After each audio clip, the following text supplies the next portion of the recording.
Praise the Lord. Tunay po na ang pagsamba sa Panginoon ay isang paraan upang yung ating mga mental stress, mga kapatid, ay magkaroon ng tinatawag po nating kapahingahan. Dahil sa presensya ng Diyos, mga kapatid, ay may kagalakan. Amen? Sa presensya po ng Diyos ay meron po kapahingahan. Amen po ba?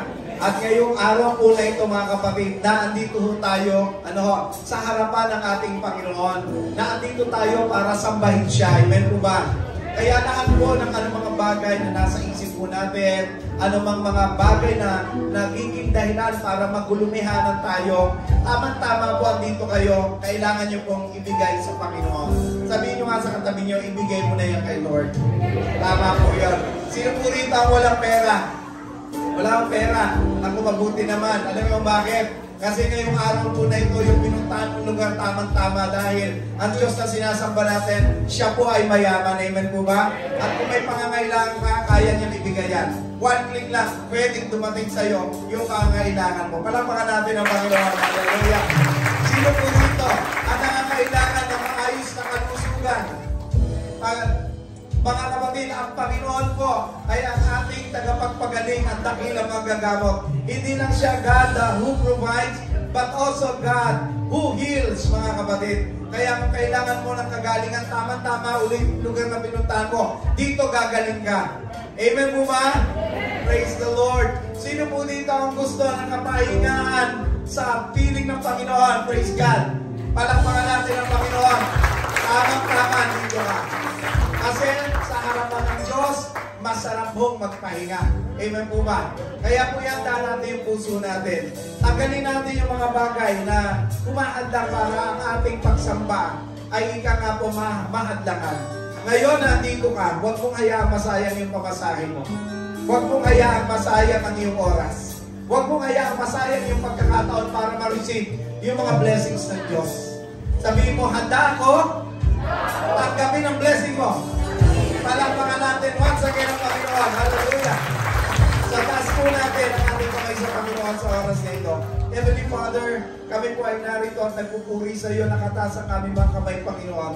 Tanda ng pagpupuri, tanda ng aming pagsuko sa iyong harapan. Samahan mo po kami sa ilang sandali, Panginoon, ng aming pagsasama-sama upang ipahayag, Panginoon, ang aming pagsamba. Ang iyong banal na Espiritu, Panginoon, ay malayang makakakilos sa kalagitnaan namin upang mangusap sa buhay po namin. O Diyos, ibinibigay po namin sa inyo lahat.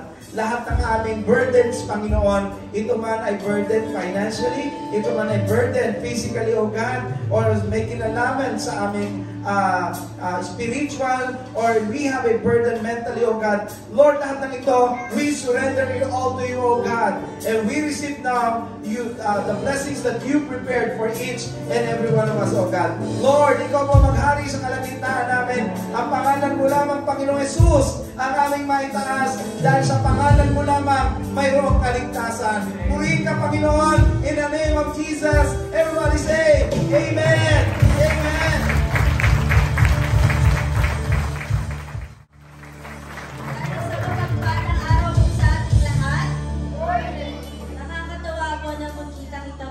Sa presensya ng ating Panginoon. Amen po ba? Amen! Sabi po sa devotion namin kanina, dapat daw lahat ng ginagawa natin para kay Lord, naranggan natin lahat ng hiya natin. Instead, dapat proud tayo na yung sinasamba natin Diyos ay si Jesus na ating Diyos at tagapagligtas. Amen po ba?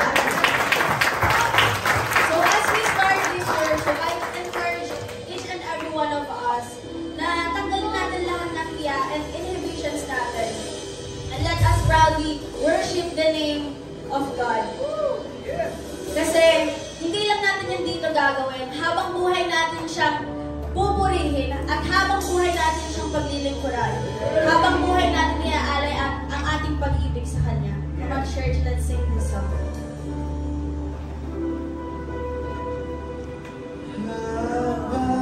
Oh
Today, Lord God, lumalapit kami, Lord God, upang humingi ng kapatawaran sa aming mga nagawang kasalanan, Lord God. Sadya man po ito or hindi, Lord God, ay humihingi po kami ng paumanhin. And we pray, Lord God, na linisin niyo po kami at gawing karapat-dapat sa iyong harapan, Lord God. Para po, Lord God, ay maramdaman namin ang gusto, Lord God, ang biyaya niyo, Panginoon. We also thank you for this day, Lord God, that you have given each and every one of us, Lord God, na nakarating muli kami, Lord, sa tahanan mo, Lord God, upang kapurihan ka, Lord God. We thank you, Lord, for all the blessings that you have given us. And we also thank you, Lord, kasi hindi niyo kami pinapabayaan, Lord God. Walang moment, Lord God, na naramdaman namin ang pagkukulang mo, Lord God. As we continue our service, Lord God, we pray, Lord God, na you will give us knowledge and wisdom, Lord God, para po may matutunan po kami at mas mag-grow din po kami in our spiritual lives. And we pray, Amen. Amen.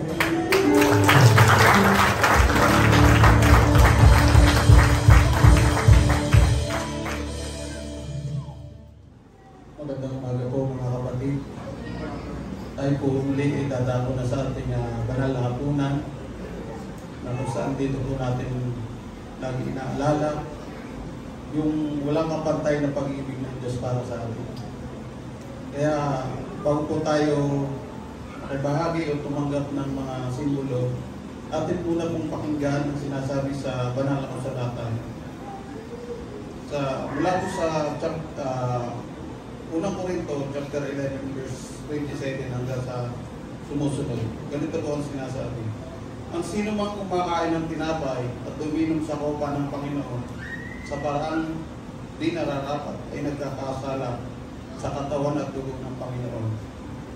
Kaya dapat siya sa atin ang tao ang kanyang sarili bago siya kumain ng tinapay at uminom sa kopa. Sapagkat ang sino mang kumakain at umiinom ng hindi kinikilala ang kahalagahan ng katawan ng Panginoon ay kumakain at umiinom ng kahatulan laban sa kanyang sarili. Mga kapatid, tayo lumapit sa Panginoon sa pamamagitan ng panalangin. Ama namin Diyos, Diyos na makapangyarihan sa lahat, Panginoon. Kami po'y sumasamba at pupuri sa inyo, Panginoon, sa umagang ito. Lord, narito po kami, Panginoon, upang pakibahagi, Panginoon, at alalahanin namin, Panginoon, yung pag-ibig mong walang kapantay, Panginoon, na ginawa mo para sa amin, Panginoon. Binigay niyo po ang kaisa-isa ninyong anak para sa amin, Panginoon, upang kami tubusin sa aming mga kasalanan, Panginoon. Lord, narito po kami, Panginoon, nagpapakumbaba sa inyo.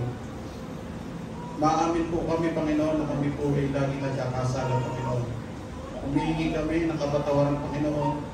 Patawarin niyo po kami sa aming mga nagagawang kasalanan sa inyo, Panginoon, sa aming mga kaparaanan, sa aming pag-iisip, pagsasalita, paging sa aming mga gawa, Panginoon. Linisin niyo po kami, Panginoon, upang kami ay maging katanggap-tanggap, Panginoon, sa mga pagpapalang ito, Panginoon, na binigay niyo sa amin, Panginoon. Ito po ang aming sarap dalangin sa pangalan ng Panginoon Jesus. Amen. Sabi po sa Unang Korinto, chapter 11, verse 23 hanggang sa sumusunod. Ito ang katuroan tinanggap ko sa Panginoon at ibinibigay ko naman sa inyo.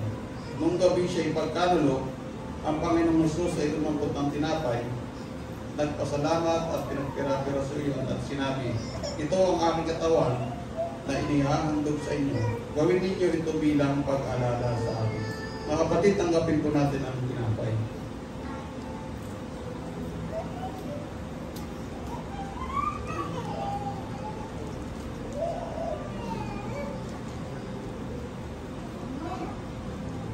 Matapos maghapunan, tumampot din siya ng kopa at sinabi, ang kopang ito ay ang bagong tipan ng Diyos na pinagtibay ng aking dugo.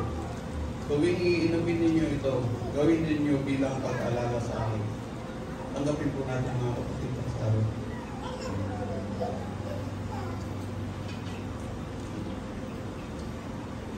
Sapagkat tuwing kakain kayo ng tinapay na ito at iinom sa kopang ito, ipinahayag ninyo ang kamatayan ng Panginoon hanggang sa kanyang muling paparito. Pinagpala ko ang kanyang mga salita.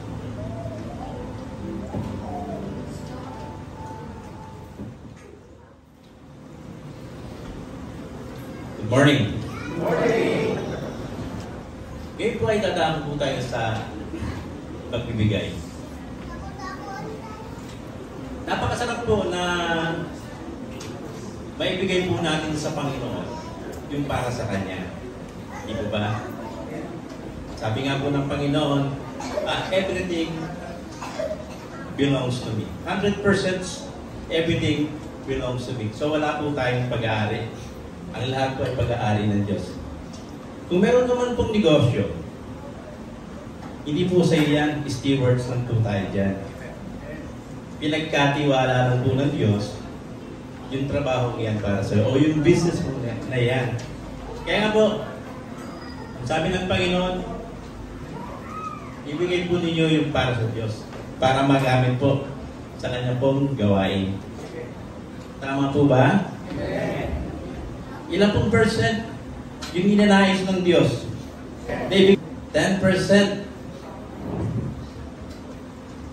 Pero ang sabi ng Panginoon, 100% pag-aari niya, di ba?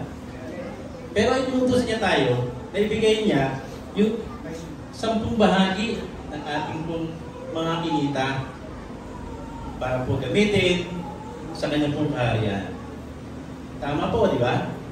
Kaya kinakailangan po natin ibigay para yung 10 bahagi o yung ating mga love offering para po magamit sa gawain ng Panginoon. Napaka-importante po ito sapagkat alam po natin na kailangan po natin kumilos upang abutin pa po yung mga tao na hindi pa po nakakakilala sa Panginoon.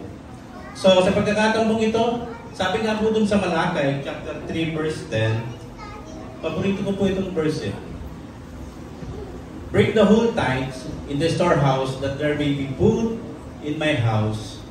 Test me this, says the Lord Almighty, and see if I will not throw open the floodgates of heaven and pour out so much blessing that you will not have rooms enough for it.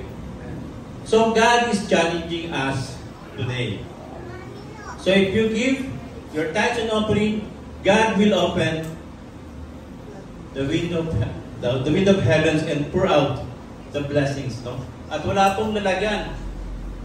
No? Na hindi po ito mapupuno. Lahat po pupunin niya. Siksik at diglig. So, kaya nga po, kina-challenge ko po kayo sa umaga pong ito, naibigay po natin ang ating tithes and offering.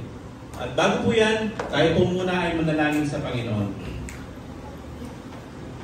Dakilang Diyos na makapangyarihan sa lahat, sa mga oras pong ito, kami po ay nagpapasalamat sapagkat kami po ay dinako mo sa lugar na ito. Salamat po Panginoon sa iyong patuloy na patnubay. Salamat po sa patuloy na paggabay sa amin po. At kami po Panginoon sa mga oras ito ay narito upang tanggapin ang mga pagpapaling nagmumula sa iyo. At in return Panginoon sa mga pagpapalang ito, ay nais din po namin ibalik ang aming pong ikasapung bahagi at mga offerings sa iyong harapan. Pagpalain mo rin po sana Panginoon ang mga trabaho, ang mga negosyo ng iyong mga anak. Itong sa kanon Panginoon, patuloy mo po kaming magamit sa iyong kaluwalhatian, O God. Lord, maraming pong salamat at ang lahat po ng ito ay aming hinilangin sa tanging pangalan ko ni Jesus. Amen. Amen.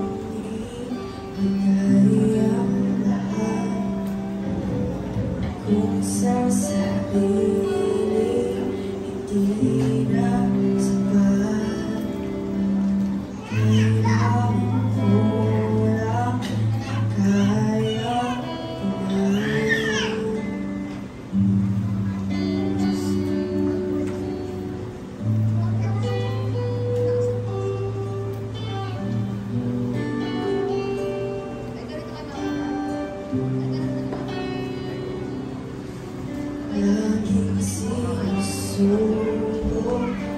pusong bulan, ngunit umaapaw ang pagmamahal. Kaya kulang ang iyong pinang, iyong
Because all honor and glory belongs to Him alone. Ano po? So praise God. So once again po tayo at itaas natin yung Bible po natin at mag-pray po tayo sa Panginoon. Hallelujah. Hallelujah. Abba Father, we are so blessed. We are so thankful to you, God. Because once again, you've given us this opportunity to come together in this place, oh God, to study your words. Father God, tinataas namin sa inyo ang aming mga puso, isipan, ang buong pagkatao namin. Na kami, Panginoon, ay maging submissive sa kung ano ang kagustuhan mo. Pagpalain mo, O Diyos, ang iyong mga salita sa buhay namin. Nakataas ito, Panginoon, bilang tanda na kami po ay proud sa iyong mga salita. But more than that, gusto po namin, Panginoon, na ipaalam sa mga tao, Panginoon, na ito yung pinaniniwalaan namin at ipinamumuhay namin. Sa iyo, O Diyos, ang honor and glory. In the name of Jesus, let us all say, Amen, Amen, and Amen. Praise God.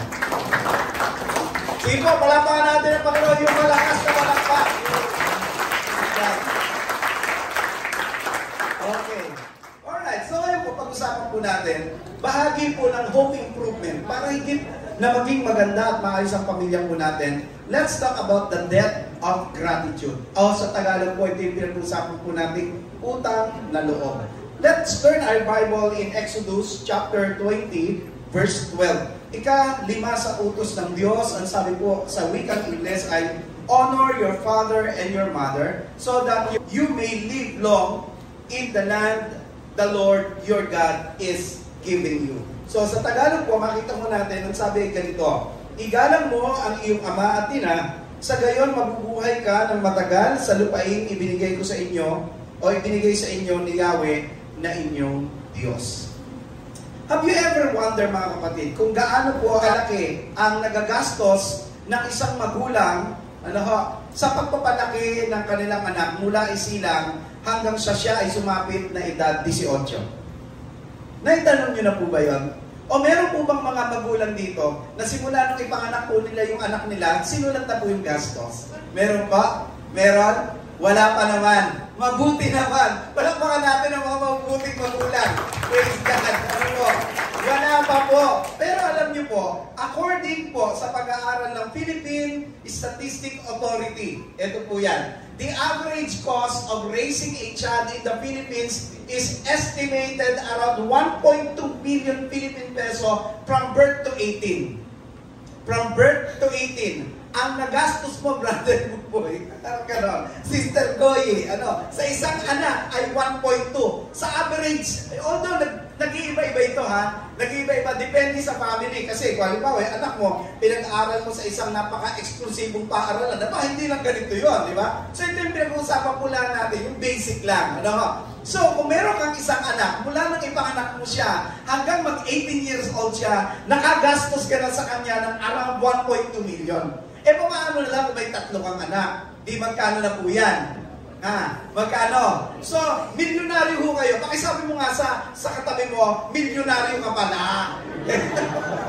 Totoo yan. Kaya lang, ang millions mo, ayan yung katabi mo, ayan yung milyonaryo ka. Yan anak mo. Okay? Pastor Rene, yung anak mo, yun ang millions mo. Kasi sabi rito, bago mo mapalaki, o pag sumapit ng 18, 1.2 bawat isa. So kung may 3 ka, meron kang 3.6 million, milyonaryo ka talaga, kapatid. Amen po ba? Amen. Ngayon nyo lang nalaman to, ano po? Ako po ngayon ko lang nalaman to. So kung may 3 akong anak, pag sabi po ni Kit, lampas na ito. Lampas na.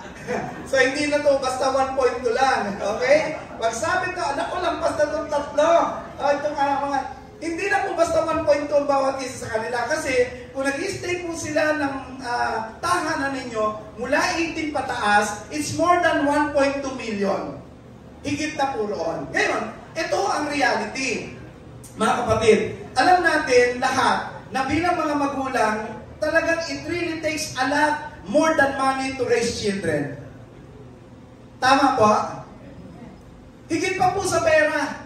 Minsan, akala po ng mga anak, pag naibigay nila yung 1.2, quits na tayo. Quits na tayo. Hindi po. It's more than what we call financial support. That takes, it actually takes a lot more than money to raise our children. And this is the fact. There is no way anyone could ever repay our parents for the gift of life and good upbringing.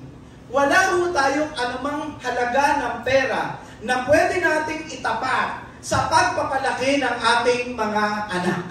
Wala po. Mga magulang, kinokongratulate po kayo sa bagay po na yan. Dahil walang katapat ang hirap at pagod po ninyo sa pagpapalaki bago pa abutin ng anak ninyo yung edad na yan o sapitin nila yung kanilang kinalalagyan po ngayon. So, kung ganito po, gusto ko pong makita natin, maganda lang po, hindi po tayo sinisingin. Pero po bang magulang dito na naningin na sa anak? Meron? O anak, ha? Trabaho ka na? Wala naman siguro ganon. Walang naniningin? Walang, teka muna, naiintindihan po ba ninyo yung tanong ko? Ako ang paniwala ko, walang magulang na naniningin. Pero merong nagpaparinig. May nagpaparinig? Meron. Ngayon, gusto ko malaman po ninyo, ito yung reality. Alam natin lahat, na sabi nga po, bagamat wala pong naniningil, ang salita po ng Diyos ay may sinasabi na napakaganda. Hindi po sinabi ng Bible na bayaran natin, yung ibinigay ng mga magulang natin.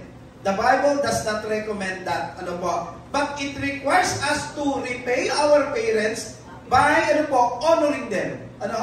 It teaches us that all children owe their parents something, mga kapatid. And that's why doon sa Exodus chapter 20, verse 12, God set forth the obligation that all children have to their parents. There in at heart of this, what we call 10 commandments of God, it's very clear. Ang sabi po dyan, honor your father and your mother so that you may live long in the land the Lord your God is giving you.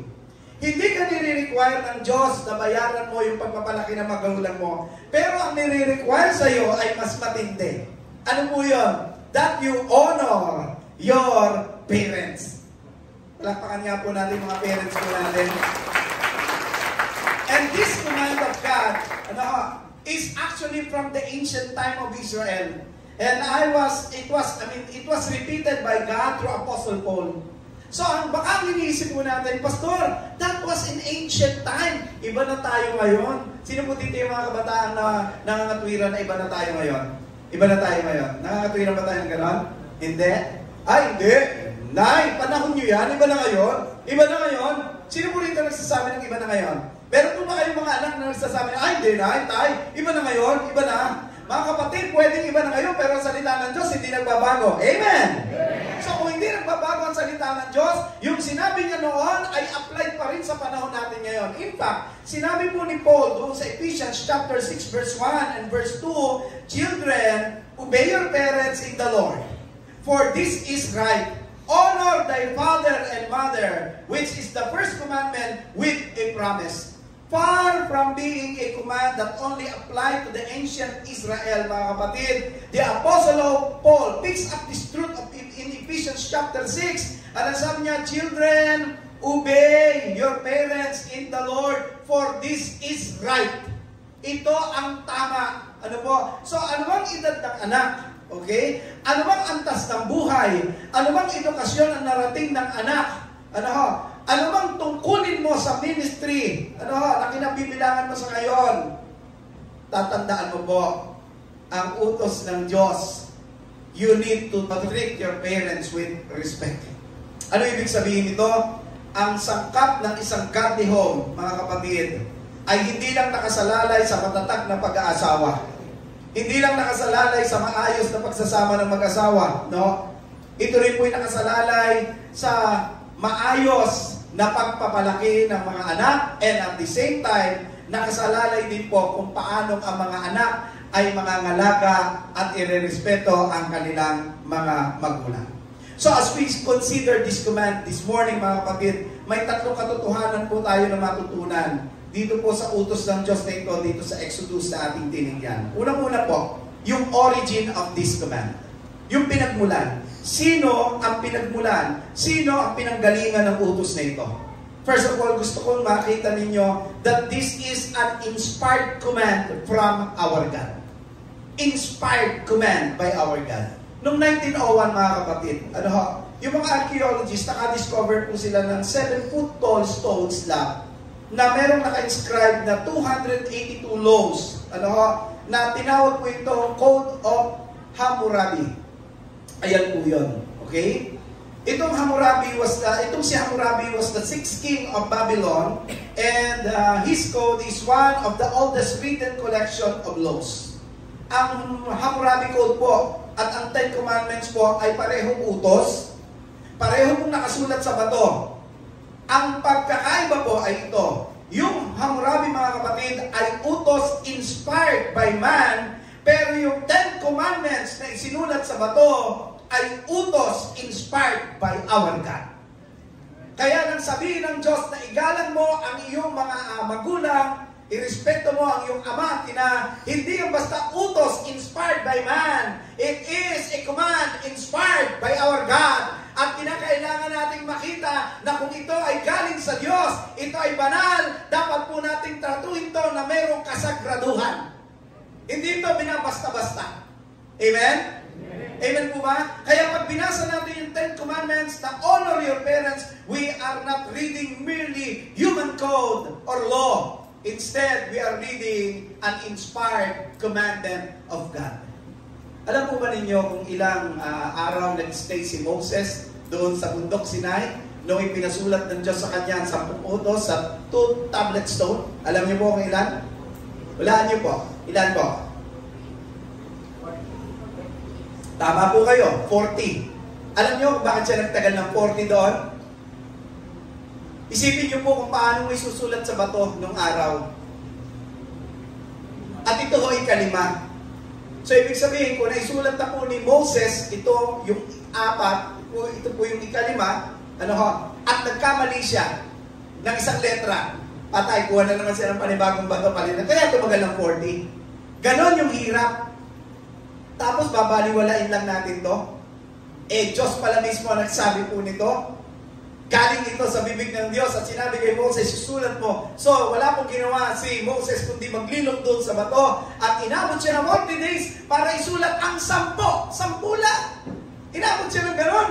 Kasi po nung araw napakahirap na ika ay magsulat. Maigi mo ngayon, type-type ka lang, send-send ka lang, mabilis na. Amen?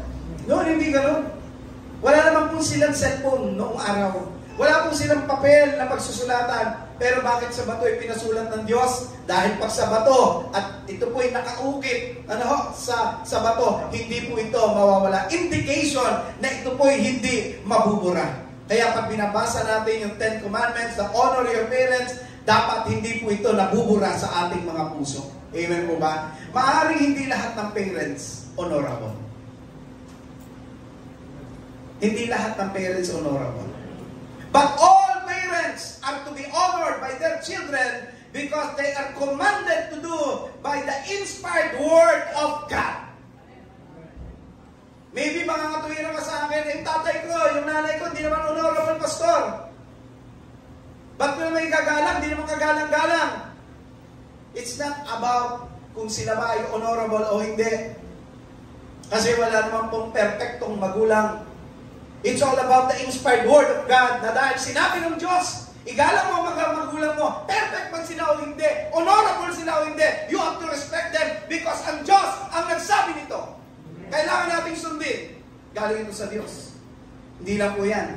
This is a significant or very important command from our God. Very significant po. Why? Lahat ng utos ng Diyos importante. Tama po ba? Lahat mahalaga. Lahat ng utos po ng Diyos kapakipakinabang. Tama po ba? Remember, all scriptures is given by inspiration of God. But I want you to notice this, mga kapatid. When God decided to summarize His expectations and demands, particularly in the family, He gave 10 commandments, mga kapatid. And He wrote them on the tablets of stone. Ano po? Tablets of stone. And one of those 10 is this: honor thy father and thy mother. Bilhin mo sa dami ng utos ng Diyos. Yung expectation niya, mga kapatid, at demand niya ng Diyos, particular sa family. Isa po doon ito, yung igalang mo ang iyong mga magulang. indicate to us how important this matter to our God, mga kapatid. Isipin nyo yan, sa dami ng pwedeng isama sa utos, isinama niya po yung children, honor your parents. So, ibig sabihin, sa harapan ng Diyos, hindi basta-basta ito. This indicates how important this command or this matter to our God. So, lahat ng anak dapat maunawaan na ang paggalang sa magulang, hindi maliit na bagay, dahil ang utos na ito ng Diyos ay utos na napakahalaga at napakalapit sa puso ng Diyos. Kaya kung yung mga magulang natin, hindi po natin nire-respeto in actions, in our words, by the way we behave before them, isa na ibig sabihin yan, ang Diyos ang iyong nababastos. Kaya doon sa list of sins, mga kapatid, na karapat-dapat sa galit ng Diyos, kasama doon yung disobedience Kasama doon yung disrespect sa mga magulang. Look at Romans chapter 1 verse 29 to 30. Ano po ang sabi po dyan? They have become filled with every kind of wickedness, evil, greed, and depravity. They are full of envy, murder, strife, deceit, and malice. They are gossips, sabi ganyan, slanderers, God-haters, insolent, arrogant, boastful. They invent ways of doing evil. Ang sabi ko dyan, they disobey their parents. Kasama po sa galit ng Diyos yung mga anak na hindi marunong sumunod sa mga magulang. Kasama po yan. Sabi mo nga sa katabi mo, buti na lang masunurin ka. Parang mahina naman yata. Parang hindi naman totoo sa puso nyo yun. Sabihin nyo nga sa katabi nyo nga uli yan, buti na lang masunurin ka. Palapakan natin ang ating mga katabi masunurin. Listen to me mga anak. Ako hindi ako panahon na rito. Hindi ako laging malakas. Hindi ako laging makakasama ninyo. Ang sinasabi ko po, simple lang. I-set po natin yung standard na dapat po para sa mga Kristiyano sa COC San Pedro. Mga anak, huwag niyo pong isipin na ang pagiging bastos or disrespectful sa inyong mga magulang ay minor offense lang. Kung pagdabugan niyo yung magulang niyo, kung ismira ninyo, magulang ninyo, para kayong baka na sumisinga, kung gumaganon, buti na lang walang lumalabas sa ilong. Di ba? Kung pagdabugan ninyo, pagtakaran ninyo yung mga magulang, akala ba ninyo, ganun-ganun lang yon? Kung sagot-sagutin ninyo ang inyong mga magulang, akala ba ninyo, ganun-ganun lang yon? Kung lumuin nyo sila, akala nyo ba, ganun-ganun lang yon? Children, listen to me. It's a capital offense sa harapan ng Diyos. Huwag mo sabihin, ako, small thing lang to, maliit lang na bagay. No! Because kasama siya sa ikinagagalit ng Diyos. In fact, sa Bible, yung binasa po natin dito sa Romans, kasama po siya sa mga kasalanan na ayaw ng Diyos. They are called wicked sin, mga kapatid. Mga anak, huwag natin pagwalang bahala ito. Hindi po ito minor offense lang. Huwag niyo sabihin, maliit na bagay. Na-disrespect mo ang parents mo, okay lang yan, maliit na bagay. Huwag. Sa harapan ng Diyos, malaki yung mga kapatid. Ano ho? Because God, ano ho, will hold you accountable to that. No? Because for God, it is sacred. It is very important mandate. Tanong ko po kayo, mga anak. Paano po ninyo sinasagot ang parents nyo? Paano nyo sila nare-respeto? Tinatabugan nyo ba sila? Pag ba sila ay nagsasalita, binibigyan nyo ng pagkakataon makapagsalita o sinasabayan nyo? O nagsasalita pala, ho, nay, sandali lang. Wait. Ganito kasi yan. Baka alam nyo, maliit lang na bagay yun. Children, sa harapan ng Diyos, hindi maliit na bagay ang pambabastos sa magulang. Kasama siya doon sa mga bagay na ayaw ng Diyos. Bakit? Dahil ang pinagmulan nito, yung puso ng Diyos, sa dami ng utos, ito ang inilagay niya. Bakit? Gusto niya na maayos na pamilya. Tanongin ko po kayo, sino po rito ang gusto na maayos na pamilya? Praise God. Palakpakan natin ang Panginoon. Kung hindi na maayos na pamilya, mga anak, maging masunurin kayo at marespeto sa magulang niyo. Pangalawang bagay, second truth. Tingnan natin yung audience of this command. Sino ba ang kinakausap dito ng Diyos? through Moses. Notice, first of all, this command obviously applies to what we call growing children. Ang unang kausap dyan ng Panginoon ay yung mga growing children. Mga anak na nasa puder pa ng kanilang mga magulang, nasa ilalim pa ng kanilang pamamahala. Ano po? Sila yung mga toddler na nangangailangan ng, sabi nga, disiplina. Huwag mo itapon yung pagkain. Ubusin mo yan kasi sayang. Sila yung mga anak na ganon. Siguro naman, pag malaki na, hindi na kinakailangan sabihan ng ganon. Tama po ba? Tama po.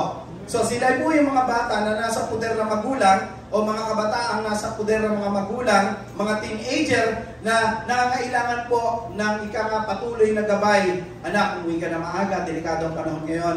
Anak, kumuha ka na ba ng assignment mo? Anak, huwag ka na muna manood ng TV, unahin mo na muna. Huwag ka na muna ng Facebook, anak, mag-aral ka. Sila po yung mga anak na yon. Hindi lang po sila mga kapatid, pati po yung mga anak na nasa process of growing up into adulthood. Itong command na ito ay primarily para sa kanila. Sabi po ni Paul, children, obey your parents in the Lord, for this is right. As a growing child, mga kapatid, obedience to your parents is your obligation to God. Ulitin ko po yan. Children, listen to me. Mga anak, obedience to your parents is your obligation to God. Ang pagsunod sa mga magulang po natin ay obligasyon natin. Hindi sa mga magulang, kundi sa Diyos na nag-utos po nito. Maaaring hindi mo gusto ang patakaran ng parents mo sa bahay. Di ba? You're not agree with all the standards and restrictions that they place on you. But God never asked for your opinions. Just obedience. Hindi hinihingi ng Diyos yung opinion mo. Ang hinihingi ng Diyos sa iyo, obedience mo. Mga bata ngayon ay punong-puno ng opinion. Hello? Young people, kasama ba kayo dito sa mga punong-puno ng opinion? Nag-set ng standard ang magulang mo, pero baliwala sa iyo yung standard ng bahay nyo. Eto, para mga mag-imaliwanan tayo, ha? Mga anak, kung gusto mo yung patakaran mo na susunod, huwag kang tumira sa bahay mo. Magtayo ka ng sarili mong bahay at doon masusunod ko anong gusto mo. But I will tell you, that is a disrespect to your parents kung naandyan ka sa loob ng bahay ng magulang mo, pero patakaran mo ang sinusunod mo at hindi patakaran ng magulang mo. No wonder maraming mga kabataan na papahamak and at the end nagsisisi. Bakit? Because hindi po sila sumunod sa patakaran ng kanilang tahanan. I still remember nung araw, mga kapatid, naalala ko ng panahon na kami po ay kabataan pa. Pag sinabi ng tatay ko na kinakailangang umuwi ng ganito kaaga, sumunod. Kailangan sumunod. Kailangan gumising ng ganitong kaaga. Alam niyo po ba yung pinakatanghali sa amin ng araw? 5 a.m. Pinakatanghali yun. Ngayon po mga bata, pinakatanghali po nila, tanghali talaga. Alas 12, alas 11:30. Tulog pa. Tapos pagkising niya, anong gagawin? Manunood ng TV o kaya magsi-cellphone, wala na pong nagawa sa bahay. Pagsabihan mo yan, galit pa sa iyo yan. Disrespect po yan. Pag ginagawa nyo yan, that is an act of disrespect sa iyong magulang. Remember na kung ano man yung house rules na nasa loob ng bahay, kailangan nating sundin. Because God is not asking for your opinion, He is asking for your obedience. Gusto mo yung mga susunod na henerasyon, gusto mo yung anak mo maging masunurin ka muna. Tandaan mo, minumodel yan. Hindi yan basta pinag-aaralan. Kailangan makita sa buhay natin. Kailangan obedient ka. Gusto mo anak mo maging masunurin sa'yo, hindi ka pala masunurin ng araw. Kaya kung sa panahon pong ito, disobedient ka pa, matigas ka pa sa bato, para mapasunod na magulang mo, sabihin mo sa katabi mo, magbago ka na. Magbago na. Hindi po yan makakabuti sa iyo, kapatid. No? So, ang unang sinabihan ng Lord dito sa utos na ito, mga growing children, kasama mga teenager, no? Kailangan mag-submit ng kanilang sarili sa authority ng magulang at igalang at sundin dahil ito ang hinihingi ng Diyos. So, hindi lang po ito sa mga growing children, kundi ito rin po ay utos para sa mga grown children. Ayan. Para sa mga grown children. Balikan po natin yung ikalimang utos. Ano sabi? Exodus chapter 20 verse 12, it says, honor thy father and thy mother.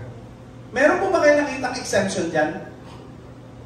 Meron po ba nakalagay dyan, honor thy father and thy mother, except when you are already old or grown? Hindi po. Wala pong nakalagay dito na pag grown up ka na, ay exempted ka na at malaya ka na para ang magulang mo ay iyong ma-disrespect. Wala pong nakalagay dyan. Meron po ba? Wala? Wala po. Ang totoo po, mga kapatid, nagkakaroon lang po ng ibang pamamaraan kung paano natin ipakikita sa ating magulang yung ating pagrespeto sa kanila. Of course, this time marami ka nang natutunan sa buhay. Amen po ba? Pagka umidad ka na ng mga 18, di ba? 20, marami ka nang natutunan sa buhay. Amen? Mga young people, amen po ba? Lalo naman, umidad ka na ng mga 24, 25, hanggang mga 30, marami ka nang natutunan yan. Pagka middle-aged ka na, marami ka nang natutunan. Amen? So, iba na ang way para ipakita po yung respeto sa kanila. Iba na. Bakit po? Kasi hindi ka na kailangan bawalan ng bawalan. Hindi ka na kailangan, sino po rito yung matanda na lagi pang pinagsasabihan, pinabawalan? Di ba kung minsan pag feeling mo na din po naman yun, sinabihan po ako, binata na ako eh. Anong kasi, pinapahiya ako. Di ba ayaw na po natin noon? Tama po? Tama? And therefore, pinakikita natin yung respect sa ibang paraan kasi ayaw po natin napapahiya po tayo. Tama po? Kasi ayaw po natin na pagsasabihan tayo na parang katulad ng isang bata, especially when you're grown up. Tama po ba? So, ang mga anak, you have, a different way of showing your respect, but still, andoon yung tinatawag po nating respect. Tingnan niyo po yung Mark chapter 7, verse 9 to 11. I think yun po yung verse.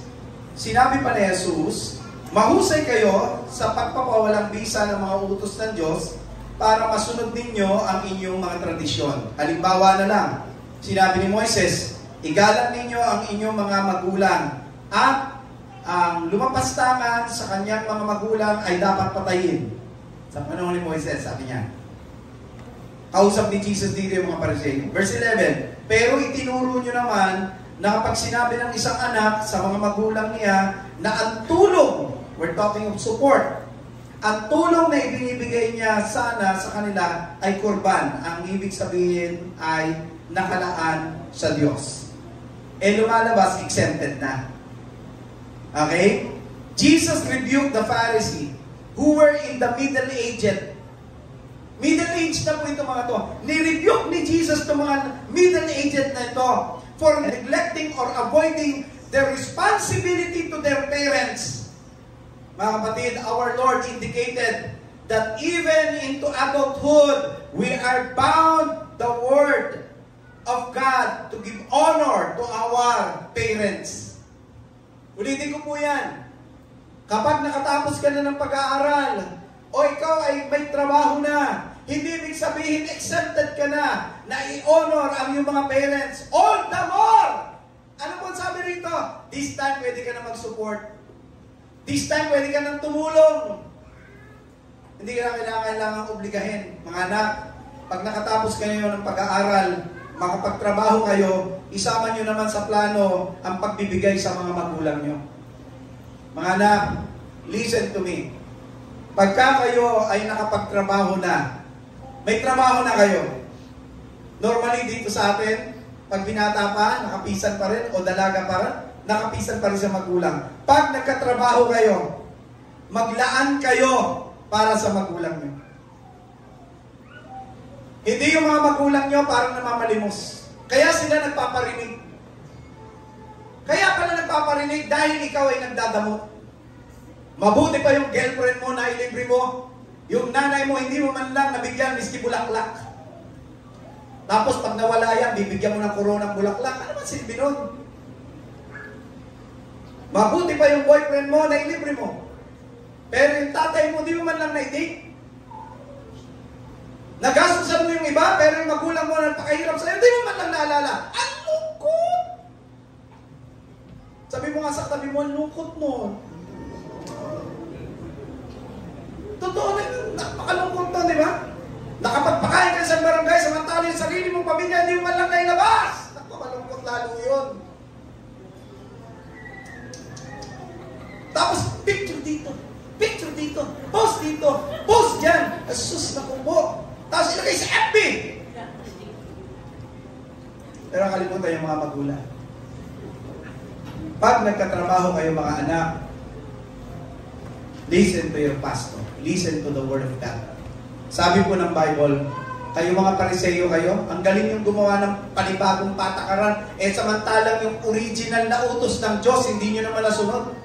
Kasi itong mga Pariseyo na to, may katuwiran. Alam nyo kung anong katuwiran nila? Ay, hindi na ako magsusupport sa nanay at tatay ko kasi binibigay ko sa church. Hello? Magkaiba po yun. Do not justify your mistake. Na kaya hindi ka na-support sa magulang mo is because nabibigay ka sa church. Mali po yun. Magkaiba po yun eh. When you honor God, learn to honor your parents. And part of honoring our parents, pag nakatapos ka ng pag-aaral mo, nagkatrabaho ka, huwag mong kalimutan sila dahil nagpakahirap sila sa'yo. Kayo naman, ang mga wala pang asawa at nagsisipag-aral pa, mag-aral kayong mabuti. Mangarap kayo para sa pamilya na nag-aruga, tumutulong sa inyo. Huwag ninyo silang pababayaan.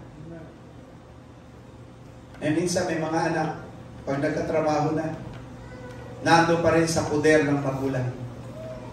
Si nanay at si tatay, okay lang naman. Kasi anak nila to. And culturally speaking, napakahigpit ng family ties natin. And si anak, sumasahod na ngayon ng 30,000. Hindi ngayon mapakalis si inay. Si nanay, hindi alam kung paano sasabihin, anak, magbigay ka naman. So ito ngayon si anak, nagkusang magbigay. Nag-abot ng 20,000. Tuwan-tuwa ngayon si inay. Thank you. Ako lumuhod doon sa kwarto. Lord, thank you po, binilis mo ako. Yung anak ko po, pinagpala mo. Pagkinuot, salamat po. Ganun na lang, pasasalamat. Praise God. After 10 days, Nay, yung pong perang na ibigay ko sa inyo kung kunin ko, ay, anak na, ibang grocery ko na. Ay, ibang grocery nyo. Akala ko, bigay mo yun sa akin. Hindi na, pinatatago ko lang. Huwag yung gawin mo. Huwag yung gawin. Sabi mo nga sa kanya, huwag yung gawin yun. Huwag. Huwag niyong gawin. Bangko ang nanay at tatay ninyo. Nabibigyan nyo ng pera ngayon. Pagkatapos, pagdating ng oras na kailangan nyo, babawiin nyo. Huwag! Masakit yun. Bakit masakit? Wala na sila ibabalik dahil may panggastos na sa bahay.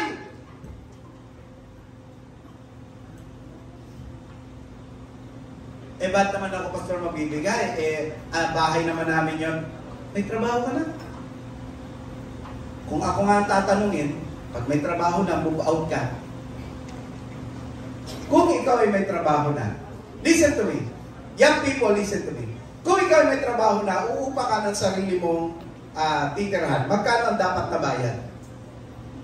Magkano? Magkano? Magkano? Magkano pa upa ngayon? 5,000. Sige, sabihin natin 5,000 pinakamababa. Okay? Magkano ang pagkain araw-araw? Ha? Ang tubig? Ang kuryente? Ang sabon? At may downy ka pa, huwag mo kakalimutan. Nagdadowny ka, umaming ka, gusto mo na mabawang damit. Okay? At ayaw mo na may mantsa, may Sunrox ka pa niyan. All in all, sabihin na lang natin, gagastos ka, kung ikaw ay nakahiwalay na sa parents mo, gagastos ka ng 15,000. Ngayon, dahil hindi ka naman nakahiwalay sa parents mo, pwede ba?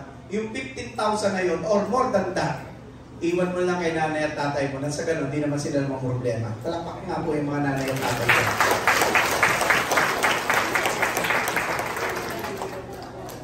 Para wala pong magulang na nagpaparinig sa inyo. That's part of honoring our parents. Huwag nyo silang kalimutan. Yung mga parents po kasi natin tatanda yan. Time will come, hindi na po yan makakapagtrabaho, hindi kapares ng panahon ng kakisigan po nila at kalakasan nila. Time will come, manghihina ho sila. Hindi na makakapagtrabaho at tawag sa kanila, retired. At pag retired na po sila, sino ang aagapay sa kanila? Kapitbahay? Ha? Sino ang magsusupport sa kanila? DSWD? O yung SWAT? Ha? Ay, si nanay kasi matanda na. Pasuportahan na lang yan sa gobyerno. Tapos ganito. Tanong gobyerno natin, walang ginagawa. Hindi man lang suportahan yung nanay kung may edad na. Teka muna, ano ginagawa? Pastor, meron po siyang SSS at saka po ay ibig sabihin na, exempted ka na? Pag may SSS ang parents, exempted na? What? Kapag titira kayo sa bahay ng parents nyo, may trabaho na kayo, mag-set aside kayo para sa parents nyo, ibe-bless kayo ng Diyos. Dahil ang sabi ng Bible, ito ang utos na mayroong pangako. Sino po rito ang gusto ng pangako ng Diyos? Palakpakan natin ang Panginoon. Mga anak, ulitin ko ito. Pag nakatapos kayo ng pag-aaral at nakapagtrabaho, isama nyo sa plano ang pagbibigay sa mga magulang nyo. Yung mga parents, tatanda po yan. Mga anak, kayo ba ay nag-usap-usap na kung sino po paano nyo po aalagaan sila? Dapat ngayon pa lang habang malakas ang mga parents nyo, magbulong-bulong na kayo mga anak. At pag-usapan ninyo kung sino mag-aalaga. Kasi alam nyo kung anong pinakamasakit sa isang magulang. At minsan, wini-wish na lang na magulang, Diyos ko, mamatay na ako sana. Alam mo bakit nila nawi-wish yun? Kasi yung mga anak nagtuturuan. Ay, bakit ako mag-aalaga? Ay, naku, marami akong anak. Ay, marami akong gagawin. Nagtrabaho ko. Siya siguro. Siya. Baba. Teka muna ako. Bakit ako? Teka muna. Hindi ako pwede. Marami akong lakad. May lakad ako sa ganito. May ganyan ako. May ganito ako. Ano lang. Teka, bakit ako? That's not honoring your parents. Listen to me, children. Makinig kayo sa akin. Listen to me. Mga anak, makinig kayo. Mag-usap-usap kayo habang malakas ang magulang nyo. Planuhin nyo kung paano nyo sila aalagaan at aagapayan pag matanda na sila.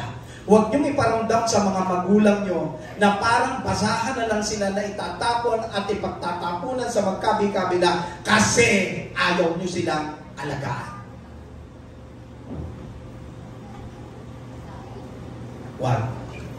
Huwag nyo gawin yan. Huwag nyo gawing bola ng basketball ang nanay nyo o tatay nyo. What? Nanay nyo yan. Dapat nga pinag-aagawa natin kung sino mag-aalaga sa kanila. Naaalala ko, no? Parang tinanong ko na yata sa mga anak ko sino mag-aalaga sa akin pag matanda na ako. Kasi alam nyo, kung wala nila mag-aalaga sa mga anak ko sa akin, hilingin ko sa Diyos na kunin na lang niya ako na maaga. Yung hindi ako alagayin. At least mga kapatid, mamamaya pa ka na may ngiti sa labi. Hindi yung mamamatay kang pangit. Sino po rito gusto mamatay na pangit siya? Wala, di po ba? Gusto natin yung mamatay tayo may ngiti sa labi. Alam mo bakit? Kasi nadama mo, minahal ka ng anak mo, inalagaan ka, tsinaga ka. Lalo na pag ang mga magulang nyo hindi na nila kaya yung sarili nila. Kailangan nila nakaalalay kasi hindi lagi malakas ang tuhod. Yung mga magulang, hindi laging maliwanag ang mata. Kailangan nila ng mga anak na uunawa kasi may mga magulang na pagtanda hindi na naaalala. Kaya nasasabi natin, ang kulit-kulit mo naman, Nay. Di ba sinabi ko na nga sa'yo? Kung minsan masyadong madiin ang pakipag-usap natin sa magulang natin. Parang masyado tayong gigil. Bakit? Nakalimutan mo na ba nung bata ka pa, ulit-ulit ka rin naman, pero hindi ka naman pinagsawaan ng iyong magulang. Children, listen to me. Yang nanay at tatay mo at tatanda yan, maghanda ka. Kasi walang ibang inaasahan ng Diyos na mag-aalaga sa Kanya kundi ikaw. Hindi lang po doon sa bagay. Listen to me. All of us, as long as our parents are alive, we have the obligation to honor them in whatever capacity that may require. Amen? May natututunan ba? Mga anak, handa na ba kayo? Parang hindi handa. Mga anak, handa na po ba? Alam niyo na pag nagtatrabaho ha, walang patapatago. Pag inabot mo, bigay mo yun. Amen? Sabi mo nga sa katabi mo, pag inabot mo, bigay yun. Yan, palapakan natin ang Panginoon. Okay po yun ha? Pangatlo. Ano po? Another truth. Are you still with me? Okay. Pangatlo to at ito ang huli. Ano po? Another truth is the assertion of the command. Ano ba ang sinasaad ng kautusan ng Diyos? Ano po? Notice the word honor doon sa verse 12. Tignan natin to. Exodus chapter 20. Sabi po doon, honor thy father and thy mother. What exactly does it mean to honor someone? Ano ba ibig sabihin pag sinabing honor? The Hebrew word for this is kavod. No? Kavod word that is translated in honor is a word that speaks of something that is heavy or weighty. Kaya, ang pagkaagamit niya sa verse 12 ay nangangahulugan to treat someone as if they are weighty or importance and significance. Mayroong importansya, mayroong halaga. Ang kabaliktaran po nito, mga kapatid, is to treat someone casually, lightly, or disrespectfully. To fail to give honor to someone is to take them for granted or treat them as if they are not important or unimportant. Yan po yung meaning niyan. So if we are to honor our parents in obedience to the command of God, then we will treat them with respect and care, and we will value them because of their position in their lives. Anong posisyon nila? Magulang sila. So diyak, may masasabing, papaano nga pastor kung hindi naman po kagalang-galang ang magulang? Okay lang ba pastor na pwede nang bastusin? Ay mga kapatid, maliwanag po ang Bible. There is no indication that this is a conditional command. God does not say, honor your father and your mother if they deserve it. Hindi yung ganon. He simply calls us as children to pay honor to our parents because they are parents. And we must give respect to them. Pangalawang bagay po ang kapaloob dito, yung ikinigit po nito ay yung reward. Reward. Excited na po ba kayo sa reward? Sino excited dito marinig yung reward? Praise God. Palakpakan natin ang Lord. Come on, come on, come on. Yung palakpak ng gising. Come on. Yan. Okay. Ito po yung reward. The reward that can be gained. Look at verse 12. It says, honor thy father and thy mother, that thy days may be long upon the land which the Lord thy God giveth thee. Ang sabi ni Paul doon sa chapter 6 verse 2 and 3, honor thy father and mother, which is the first commandment with promise. Ano yung promise? Ito po yung pangako, that it may be well with thee and thou mayest live long on the earth. Sino po rito ang gusto humaba buhay? Praise God. Okay po, mga anak lang. Sino po rito yung mga anak na gusto mahaba buhay? Praise God. Alam niyo kung anong sikreto? Ito po ang sabi. We have to honor our parents. Lahat ng mga anak na alam kung paano i-honor ang kanilang mga magulang, humahaba ang buhay. Pero lahat ng mga anak na disobedient sa magulang, namamatay na maaga. So yun. Literally, nangyayari. Anak, sinasabi ko na sa iyo, huwag kang mag-inom ng alak ay hindi nakikinig. Ay di tinamaan yung atay. Namatay. Makinig kayo para sa inyo to. Kung gusto nyo humaba buhay nyo, igalang nyo ang mga magulang nyo. Irespeto nyo sila at ang pangako ng Diyos, hahaba ang buhay mo. Pag di ka rumispeto, hahaba problema mo. Sino po rito gusto humaba problema? Mga anak na gusto mahaba problema. Wala, di ba? Gusto mo natin pagpapala. Mamimili ka, sumpa o pagpapala. Mga kabataan, sagot! Pagpapala.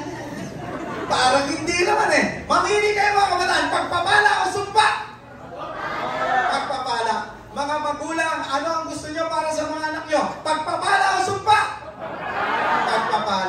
also learn, mga kapatid, mga anak, matutuho tayong rumispeto sa kanila. Tandaan niyo po ito, ang Diyos po ang may akda ng buhay mo. Siya rin ang may kakayanang pahabain ito. Pero may kondisyon, rumispeto ka sa magulang mo. So simula ngayon, no? Kung meron mang pagkakataon sa puso mo at sa buhay mo na naging disrespectful ka sa parents mo, simula ngayon. Kung gusto mo humaba buhay mo, ha? Simula ngayon, matuto kang mahalin at irespeto ang magulang. Eh ngayon, kung wala na po akong magulang, pastor, ay di yung mga tinuturing mong magulang. Pastor, mga elders, biyanan mo. Diba? Ano pa ba? Mga mother or father in faith. Huwag natin sila kalimutan. When you consider, this is the part of our, this is the closing part.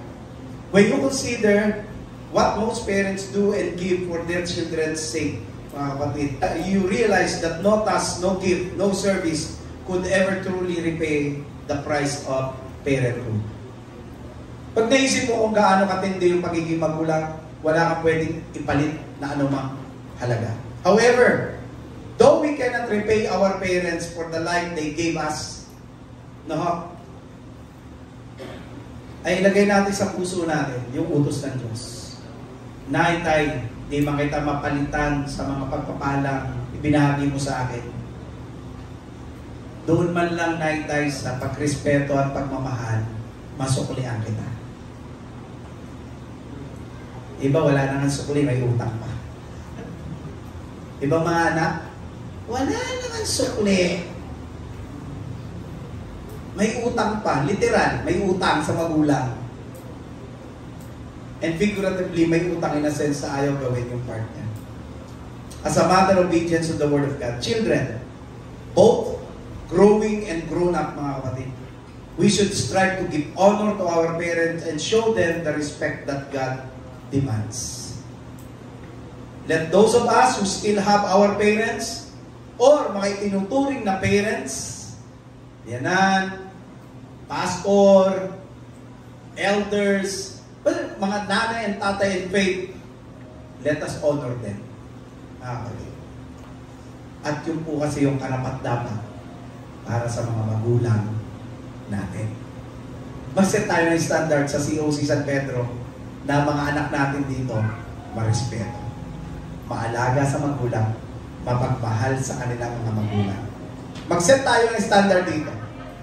Mag-set tayo ng standard na mga anak natin dito magaling mag-aruga ng parents nila, hindi nila pinababayaan. Mag-set tayo ng standard dito na mga anak dito pag nakapagtrabaho, ang nasa isip nila kasama ang magulang sa plano nila. Tayo natin ito. Palapakan natin ang Panginoon. Come on. Palapakan natin ang Panginoon. Sige po, taigtin tayo ng lumapit sa Diyos. Lord, gusto po namin ng isang maayos at matatag na sambahayan. Pero andyan yung reality, ang kaaway talagang kumikilos para ito ay masakin. Salamat na lang po, Panginoon. Buti na lang na andyan ang iyong mga salita. Ang iyong mga salita na proteksyon namin, Panginoon, sa anumang gawa ng kaaway. Today, Father God, napag-aralan po namin yung kahalagahan ng paggalang, pagrespeto, pagsunod sa mga magulang, Panginoon. Lord, I pray na kami pong lahat dito, bilang mga anak, ay may padama namin ang gusto, Panginoon. Kung gaano po kami ka-thankful na itong mga parents namin, sila magulang namin. At kung loloobin mo ulitin ang mundo, sila pa rin ang pipiliin namin maging magulang namin. O God, I pray na i-bless mo po ang mga anak na ito, Lord. Bigyan mo sila ng magandang kinabukasan, O Diyos. Bigyan mo sila ng magandang buhay. Palusugin mo ang kanilang mga pangatawan. Bigyan mo sila ng successful na pag-aaral kung sila yung mga nagsisipag-aaral. Ingatan mo sila lagi, Panginoon. Ilayo mo sila sa mga masasamang tao, Panginoon. At lalo mo silang ilapit sa inyo. Gamitin mo sila, Panginoon, sa iyong kaharian. Gamitin mo sila bilang instrumento ng pagpapala sa lahat ng mga tao, Panginoon. Gamitin mo sila sa iyong iglesia, Panginoon. Gamitin mo sila, Panginoon, para po lalo mong lumago, Panginoon, ang populasyon ng mga papasok sa langit, O God. Lord, I pray na kapag ang mga anak namin ito ay pinagpala mo na, huwag silang makalimot sa utos mo, Panginoon. Na lagi silang nariyan para igalang, respeto, sundin ang mga magulang. Thank you, Lord, for your message today. Thank you, Lord, sa mga parents, Panginoon, na walang pagod, walang sawang nagmamahal sa mga anak nila. Salamat sa mga anak, Panginoon, na magpapadaman at nagpapadaman ng kanilang pag-ibig sa kanilang mga magulang. Lord, sa iyo ang honor, sa iyo ang glory in the name of Jesus. Lahat ng mga anak ng Diyos, magsabi ng Amen! Palakpakan natin ang Panginoon!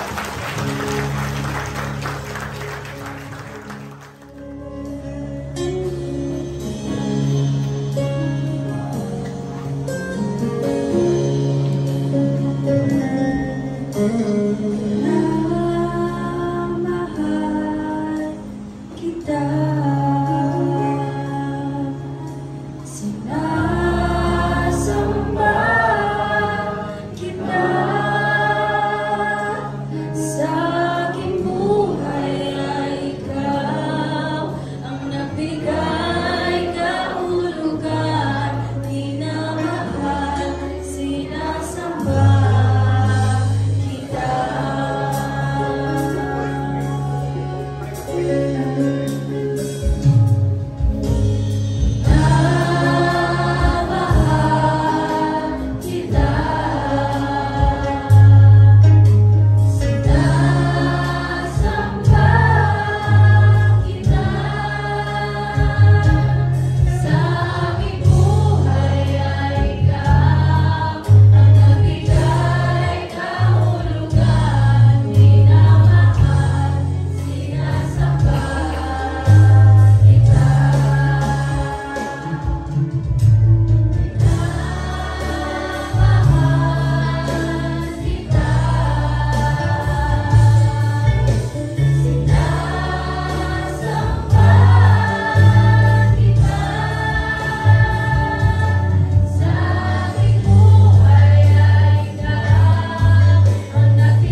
Bilang pagtatapos po sa ating gawain, minsan pa tayo po ay sama-samang manalangin upang hingin tayo ng tagtubay at pasasalamat.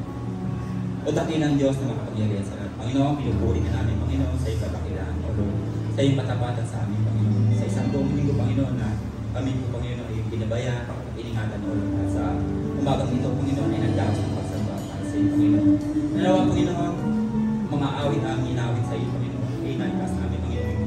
Pangalan, Panginoon, sa iyong kabutihan sa amin, Lord. Salamat, Panginoon, sa mga pagpapala, sa buhay, sa kalakasan, O Lord, na minsan pang tinagulong sa amin sa araw dito, Panginoon, upang kami ay magsama-sama at mag-aanay ng pagsamba. Panginoon, salamat sa iyong mga salita, O Lord, na patuloy na nagbibigay sa amin, Panginoon, na paalala kung paano namin, Panginoon, na itatagawin yung aming pamilya, O Lord, na kayo po, Panginoon, ay siyang maging pundasyon, ang iyong mga salita, Panginoon, siya maging saligan ng aming mga pautusan, Panginoon, sa aming tahanan, O Lord. Nawa, Panginoon, ang bawat tahanan na ito, ang bawat pamilya, mga kabataan, Panginoon, ay matutong sumunod sa iyong mga salita, O Lord. Upang sa ganun, O Lord, kami bilang mga mananampalataya, Panginoon, ay maging modelo ng community na ito, Panginoon, kung saan pa, Panginoon, pinalagaw. Panginoon, dalangin namin, Panginoon, sa iyo, ang aming mga kapatid, na may mga pinagdaraanan sa oras na ito, Panginoon. Ano bang mga problema, suliranin na kanilang pinagdaraanan, sa bagong ito, O Lord, patuloy niyo sila, Panginoon, pinakalakasan, O Lord, ng iyong mga salita, yung mga pangako, Panginoon, yung kanilang pangahawakan, Pagkat sabi mo sa iyong pangako, O Lord, na hindi nyo kami iiwan, hindi pababayaan, Panginoon. Pagkat kayo ay laging nariyan, O Lord, pangahawakan namin, Panginoon, yung mga salita, O Lord, na hindi matitinag, hindi magbabago, O Lord. At amin din po, Panginoon, pinagpapasalamat, Panginoon, ang panibagong taon ng karawan na iyong pinagkaloob sa aming kapatid na si Nanay Estrella, O Lord. Salamat, Panginoon, sa kanyang buhay, O Lord. Inialay niya, Panginoon, kanyang buhay, ang kalakasan na rubula sa iyo, Panginoon, ay kanyang pinaglilingkod, Panginoon, sa iyo, O Lord, sa kawitan ng kanyang isang ito, Panginoon. Hindi po ito, Panginoon, na naging hadlang, O Lord, upang gampanan niya ang kanyang ministry, O Lord, na inatak sa kanyang, O Lord. Kaya dalangin po, Panginoon, kami buong congregation, O Lord, ay papasalamat at pinapahal din sa iyo, Panginoon, buong pasasalamat, O Lord, sa buhay ni Nanay Estrella, O Lord, ito, O Lord. Patuloy mo siya, Panginoon, pagpalain, physically, spiritually, O Lord, financially, O Lord. Salamat, Panginoon, sa lahat ng kanyang mga plano, O Lord. Patuloy mo siya samahan, patuloy mo siyang ingatan, O Lord, sa lahat ng kanyang mga gagawin at lahat ng kanyang tasakapin, Panginoon. At sa aming pagsamantalang pag-iwahiwalay, Panginoon, dalangin namin, Panginoon, yung pag-iingat sa amin, O Lord. Sa bawat daraanan namin, sa aming mga sasakyan, O Lord. Taglay namin, Panginoon, yung proteksyon. Kung sa ganun, O Lord, kami po ay makakailigtas sa aming mga tahanan. At sa panibagong linggo na aming kamarapin, Panginoon, dalangin namin, O Lord, na kayo po, Panginoon, siya patuloy na mag-ingat at maggabay sa amin, O Lord. Binabalik namin sa iyo, Panginoon, ang aming walang magawang pamburi at pasasalamat sa pangalan ng Panginoong Jesus. Amen.